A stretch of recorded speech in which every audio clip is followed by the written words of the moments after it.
I'm drinking my coffee and I'm feeling so difficult. I try to pursue difficulties on the fundamental level, almost on a daily basis, I would say. But the question is, why do we need to pursue difficulties? If you think about it, on one hand, you can live a very comfortable life. You can be like a cat on a silk pillow. And you can just float along the timeline and hopefully everything will be fine in your life and you will die happy, let's put it that way. However, in a lot of cases we are going to encounter problems in our lives. So maybe it's going to be a problem with challenging courses that we take. Maybe it's going to be a problem with the family. Maybe it's going to be a problem with your friends or with your car, your finances, you name it. So, in order to become more accustomed to tackling those problems and solving them efficiently, it's going to be a good idea to, so to speak, harden yourself. How can we do that? Well, let's start with the morning. For example, what I try to do is I try to wake up early on as many days as I can, unless it is some sort of vacation time when I can take it easy. But on a regular basis, once the semester starts, for instance, at the uni, then I'm going to wake up well before 8 a.m. on a regular basis from Monday to Friday. So I'm going to wake up, let's say at 6 a.m., 5 a.m. It's going to be done well before the sunrise at this part of the world at this time, and this already one of the kind of easy steps that almost anybody can implement in order to accustom or get yourself accustomed to difficulties, such as waking up before the sunrise when it's dark and or cold outside. So you will already have this first challenge of the day tackled by waking up early at the time that you set, not snoozing the alarm. And you can get going about your day with this kind of sense of small accomplishment, which will give you the sense of momentum in order to tackle bigger tasks of the day. Then you can also go to the bed earlier, such as 10 p.m. and then you will get your good 7 hours of sleep, which is sort of highly recommended. And at the same time, it will make you more disciplined about not staying up too late playing video games or watching Netflix, whatever it might be, but rather you will go to bed at 10 p.m. Yeah, that's gonna be kind of hardship because you need to give up on video games a little bit or TV. Whereas beginning me came from a lack of scheduling, lack of prioritizing, lack of just everything. It was just seek comfort, eat comfy food, sleep whenever I want, as late as I want, wake up as late as I want. And I can tell you, during that time, even focusing on the simplest of classes felt like it took a lot of brain power. There was a mental fog, physically just groggy, you're just tired.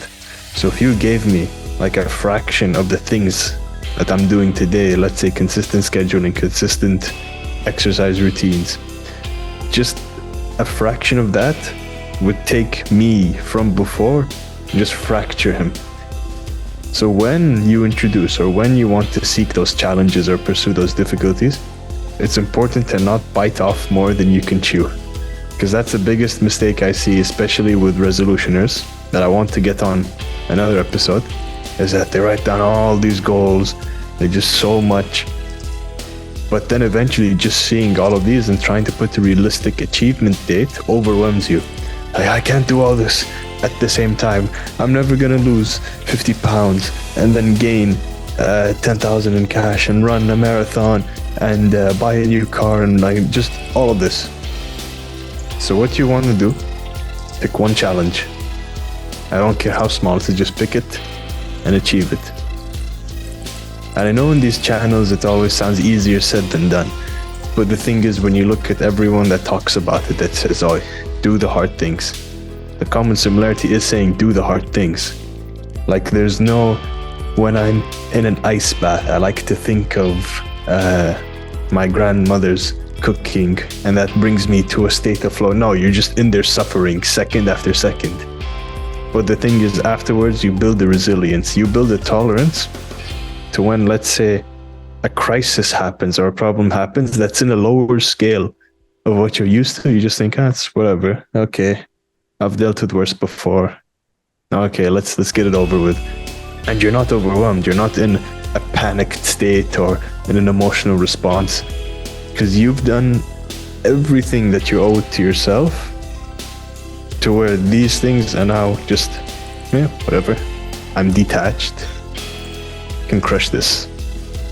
I saw a graphic somewhere which was saying basically how high performance people perform throughout the year, and it goes like that. So in January it's very low performance, then it picks up more and more in February and ramps up more and more and more in March up until the end of the year, something like that. So speaking of challenges that you can pick up once 2024 rolled around, I said to myself, okay, what if I further optimize my gym performance? Because honestly, over the past let's say 2 years or 2023, even, let's just look at this, my gym performance was sporadic. There were some weeks when I was going to the gym perhaps every other day, maybe even 6 days a week, something like that, right? So, but then I was just giving up, and then I was saying to myself, okay, I'm gonna go this week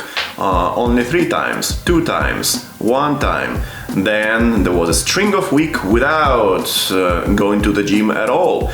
So I said to myself, well, this is quite bad, and I'm disappointed when I see myself in the mirror, or so they say.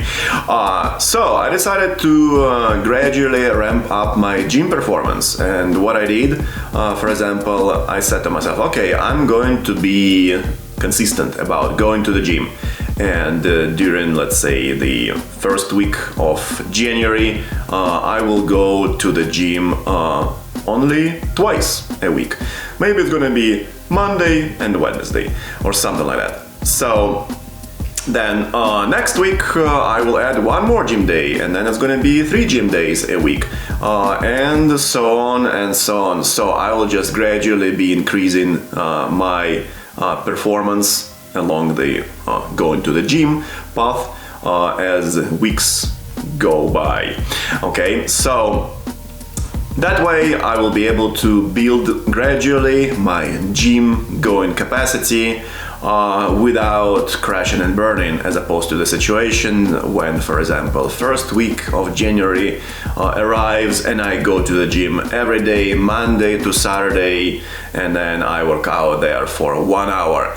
Most likely that during the second week of January I will be burnt out, sore, and perhaps even slightly injured, which is what we try to avoid. What many people don't realize is that when you open social media, you see a highlight reel. You're not seeing behind the scenes. So when you see all these guys go intense and super hard at the gym, you think to yourself, oh no, that's the standard I have to set. It's like, no. You have to slowly incorporate it so your body can adjust. It's like you're chipping a marble, like the stone statues. If you take one fast swing with the hammer, you're gonna break the statue. But what you have to do is just chip a little bit every now and then. You have to sand the surface, and you have to reapply it. You have to add some water. It's a slow process, but the sculpture at the end is gonna be beautiful. Whereas if you just take a big sledgehammer and you crush it, sure, you get rid of a large chunk of stone, but it's just gonna look like any other pile of rubble. So take it easy at first, like especially when it's the gym. Many people go there, exercise too hard, be sore all of next week, and then think, oh, this is how I'm supposed to feel. Keep going, and then an unfortunate injury happens that could have been prevented. To be honest, the gradual increase of gym training has been working out well for me this month of January. I was able to stay consistent, and I was adding extra session at the gym every week, And what happens now, so speaking of the results of my life hacking experiment along the gym going vector, I thankfully don't feel sore. I feel quite good. So I'm not sure if I gained any extra muscle or strength, things like that. So those things will need to be measured separately. But from the mental health perspective, that's where the gym is supposed to help you. I feel quite stable, thankfully. And this does help me to tackle the problems that happen around me. Be that on the family front, be that on the family be that in the family things or work things, science, entrepreneurship, you name it. So that definitely does help, and so far I have not burnt out. The body is feeling good, and I'm ready to take on more gym challenges and athletic challenges in general. So speaking of athletic challenges, the second thing I decided to add in order to pursue more difficulties kind of artificially, even if at this point in time things are more or less stable in life, I decided to add a more challenging sport to my schedule, which can be, for example, the sport of jiu-jitsu. It is physical and also it's mental. Obviously you will need to fight to some extent, right? We can call it fighting with other people, and more kind of like difficulties will arise along those lines, because you're no longer just pumping iron at the gym, and the iron kind of like doesn't try to attack you unless it falls on you accidentally. So in that case we can consider this an attack. So, but in this case, yeah, you are, so to speak, rolling, as they say, with other people that are trying to apply joint locks or choke holds against you. And the notion of ego comes into play. So, and right now you have the physicality of the sport, you have the soreness associated with the fact that you are using muscles and moves that you have not used before at all in your life, perhaps. So of course there's going to be the challenge from the physical standpoint, but also since this ego is now in the play, you will also have a little bit of the mental and the psychological, I would say, challenges. But all in all, that does help me become better. And what I notice normally after the practice of jiu-jitsu, I feel much better, and it feels like I can tackle those other problems which seemed insurmountable before. I can now deal with them in a much easier fashion. The only challenge that I encounter is that before the practice of jiu-jitsu I feel scared, but then I go over this sense of fear, and I believe that this way I also desensitize myself to the situation when I feel fear before some sort of event. And those situations are ubiquitous in our lives, to be honest. So this is something to be hacked, but I think it's going to be just a matter of getting adjusted to the practice of the sport of jiu-jitsu, and then doing it more and more frequently. I guess I'll just try to ramp it up from once a week to twice a week. That feeling of like post-workout clarity, where you finish the tough workout or exercise and you're just like, I can now do what I have to do. And let's say if you have a packed schedule and you fit in an exercise or a workout, you complete it. Whatever you have next, let's say you just complete the physical task, now you need to do a mental task, you can tackle it with more clarity and you feel more focused. And something I've been doing, which has helped me a lot in gaining that clarity and focus and recovery, is weekly saunas and ice baths. And what's great in keeping that accountable in my schedule is having a support system, I'd say, where it's a shame from my brothers and they see me, let's say, trying to lazy out of doing a sauna and ice bath session, and then there's this level of guilt tripping, like, why are you still here? You're not gonna go do what you said you're gonna do. And all the time I find myself being like, it caught me out on my BS. I have to go now. And it's like, whoop, today, last week was 2 minutes. Now it's 5 minutes just to prove a point. And what happens is when you have that system, you can help push each other. Days where I'll see, let's say he's not in jiu-jitsu practice the time he's supposed to go. Like I'll come back home from work and be like, why are you still here? Don't you have somewhere to be? Don't you have something to do? And then I'll see him be like, caught me again, packs his bags and go. Have that system around you. If you can't do it with your family, find some friends, give them executive authority to pick on you, because trust me, it works. Having that system is amazing. Like at the time I'm annoyed, I'm pissed off, I'm like, gosh, well, he's calling me out. What am I gonna do? Just sit there and not do anything? Or am I actually gonna do what I said I'm gonna do? And they're my brothers, they've known me my whole life, so they know exactly what buttons to press to be like, hey, get off your butt and go do it, what you're supposed to be doing. You can create those systems, right, to ease yourself into workouts of sorts and other different challenges that you take up on a regular basis in order to make your life better and then become more anti-fragile in life, according to Nassim Taleb, actually. So what you can also do in order to pursue difficulties is you can create something. So that's gonna be sort of useful for you to some extent, and it could also be useful for others. So for instance, if you think about your room, right? So maybe right now you're in a room that is just squalor, right? And you live in this kind of like room that resembles some sort of like chaotic storage of things, more than just a nice bedroom. So what I decided to do is I said, well, I'm going to put an end to that and I will make my room a better place. So I built a nice chest of drawers, for example, which I had to assemble. I bought it, of course, I didn't build it myself, but I assembled that. So that was already some sort of act of creation and going through the challenge of building this darn chest of drawers. Then I got some plants which are supposed to produce oxygen in the room, and hopefully it's better for me and better for my health in particular.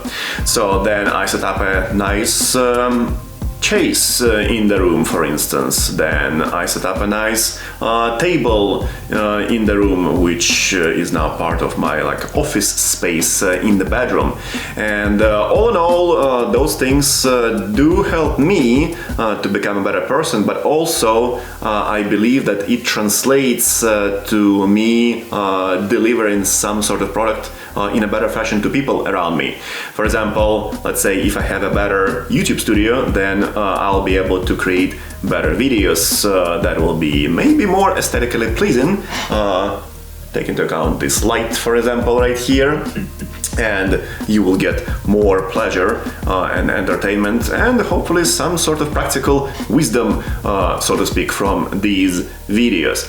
So also, if you think about it, so I have some plants in my room, for example. I can show you those. So that's a good looking plant right here, for example. Yeah, that is a snake plant. Very, very snaky it is. So yeah, this plant is supposed to deliver oxygen in the room, and eventually this will make me a better person that will be able to help other people. We talked about this episode about adding stuff, but now let's invert the point. Let's talk about removing things. There are many things that we can remove that's perhaps giving us a very, very comfortable life. That can be junk snacks lying around that are just providing a temptation. Anytime you walk by, just munching on them. It's positioned right next to your couch. So anytime you're sitting there, oh look, bag of cookies right next to you, a bag of chips right next to you, and it creates this temptation that you want to sit there and be like, you know what, I'll just have half the bag. I tell that lie to myself every time. Next thing I know, I ate a bag for 3 people. You can remove things like, let's say, phone chargers in bedrooms. So you're not sitting there with technology as you're in bed scrolling, wasting time when you've ruined your circadian rhythm and now having a hard time falling asleep. What you can do is replace these things, remove these things that are giving you to comfort, that are providing consistent laziness. And it does sound annoying because there's a behavior instilled when anytime you want to go to bed, you're thinking, oh, this is the time I just automatically take out my phone and just scroll until I say, I'm tired. But now with the bright screen in my face, I've completely ruined my sleeping schedule. All of these things, the junk foods, the environment delegated to help promote this environment, you can shift it, you can remove a few aspects. At first you're gonna think, oh, this is annoying, this is too uncomfortable, but when you're up in the morning feeling fresh, you can tackle these things. When you find yourself seeking to add new challenges because the ones you're facing just don't cut it anymore, you feel a level of satisfaction that no bag of chips or no Netflix TV show that's binged or no hour of just scrolling on social media can fill. And the thing is, this is something that you have to want from within. You can't watch all these, motivational videos that are like, you can achieve anything you want to achieve. And then it gets you fired up, but the next thing you know, the following hour, you're sitting down munching on cookies again. How badly do you want it? And if that's the case, get after it. Yeah, but as we progress in life, let's say we cannot rely, for example, on our parents to solve lots of problems for us, right? You become more and more independent, and now you will eventually perhaps become a parent. But anyway, with this independency comes the delving into various problems that surround you in real life situations. One of those things that happens is that we start having problems with people around us. Maybe these are our coworkers, our friends, colleagues, teammates, whoever it may be. Right, so there's going to be some degree of problem going on, which is pretty natural. So because we are all different people, everybody pursues their happiness or their goals, and not all the time there is going to be peaceful alignment happening. Right, there is going to be some sort of friction going on between people. Let's put it that way.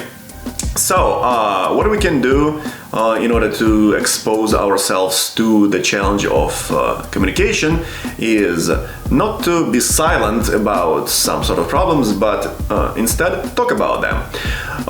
Once I heard the point that if you want to solve a mathematical problem, you need to write about it. You need to start writing things on paper that kind of like help you solve this problem. Same with verbal communication and problem between, let's say, two people. For example, Wahab and I have a problem. Wahab didn't do dishes and I didn't like it. Right? But I chose to be silent about that. That's one option. And if you think about it, the second option is kind of just talk about that, right? So there could be also the third option for me to become passive aggressive and maybe throw some water at Wahab, right? But again, you don't have a lot of options to ponder about in this case, right? Throwing water seems barbaric, so I would kind of like not do that, not to exacerbate the situation. So to be silent kind of exacerbates the situation further, right? Because the problem remains.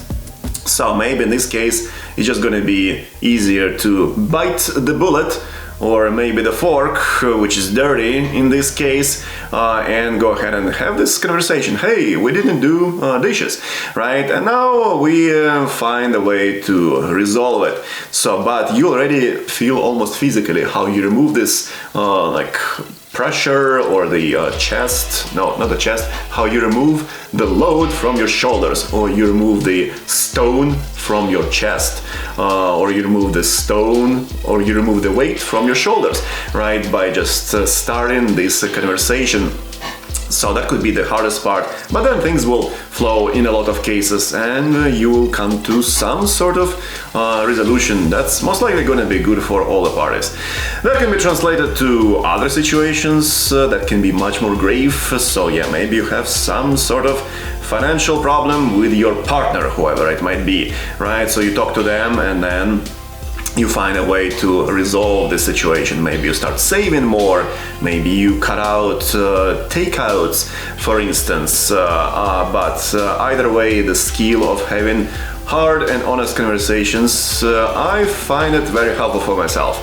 By any measure of imagination, I'm not a demigod in this regard, but I push myself to initiate those hard, uncomfortable conversations with people around me, and I gradually become better at this.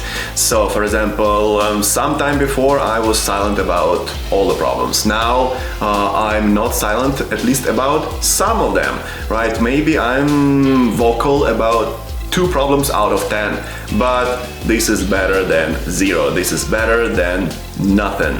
So this is another vector in pursuit of challenges that you can incorporate into your life, and you can make life around you better. This will become a ripple effect, and eventually you will help people who have some sort of real suffering, as opposed to having your coffee being too hot for your lips. What happens is that sometimes you'll find yourself around these people that are saying, oh no, skip the gym, or oh no, you don't have to eat healthy today, you did that yesterday, you did that last month, it's fine, it's okay. You are the average of the 5 friends you have. There's a famous saying that goes, show me your network and I'll tell you your net worth. These people who you're the average of, if they're all lazy people, ambitionless people, don't prioritize life goals, health, fitness, education, knowledge, all of these things, then you're gonna find yourself just gliding through life, consuming content, and then next thing you know, it's gonna be the end of the year and you're gonna say, oh man, I should have went to the gym this whole year, I should have ate healthy this whole year. It's gonna be all I should have rather than at this moment I could have. Don't be like one of those. One thing I have been ruminating about lately is comparison between 2 situations in life. For example, there are people who are better off than others. What do I mean by that? For example, let's say I am right now at a relatively stable place. It's a peaceful place. There are no bombs flying around or missiles, you name it, and I can go to work in the car. I will not be in a huge traffic jam. I can even sip coffee as I'm driving. And I think about that and I say to myself, well, I kind of feel bad about having all this goodness. Did I really deserve it? Maybe I did. So via my studies and getting good grades and GPA and learning the languages and stuff like that, and taking the risk to go to another country and try to be here despite the murky and unpredictable future for myself. So maybe I do deserve it, right? So, but another part of my brain says, well, you are almost like a fat cat on a silk pillow compared to the people whose plight is not as good, whose life situation is not as good. Maybe this is your family that is left in the third world country, or maybe these are some people who are in the conflict zone, which unfortunately we have a lot of these days in the world. So And my feeling was a shame, actually, right? So, and then I was asking myself, like, what can I do about that? I don't want to be that person who complains about the coffee not having enough marshmallows or something like that, right? So, or I don't want to be the person who complains about the fact that, oh, Netflix removed my favorite show, or Netflix doesn't have enough sci-fi shows. So, you name it, right? Things like that are ubiquitous, and it's very easy to find these days people who complain about them in a very serious fashion, by the way. So I was thinking about this, and I was asking myself, how can I help those people? So, well, for now, the answer that I found for myself, and that's the experiment that I'm setting currently, is try to use this goodness leverage, which I have right now, in order to help the people who immediately surround me, at least. So maybe it's gonna be a better lecture presentation, maybe it's gonna be an efficient meeting, so maybe I will donate something to the local food pantry and help people who are legitimately hungry, for example, right? So maybe it's gonna be teaching somebody a useful skill, having a talk to them, motivate them to do better in life, to become, let's say, a better scientist, right? And eventually, I hope there is going to be some sort of ripple effect that will also help directly the several steps, the people who suffer in the conflict zones these days and or in the future. So that's my final point, which I want to make here.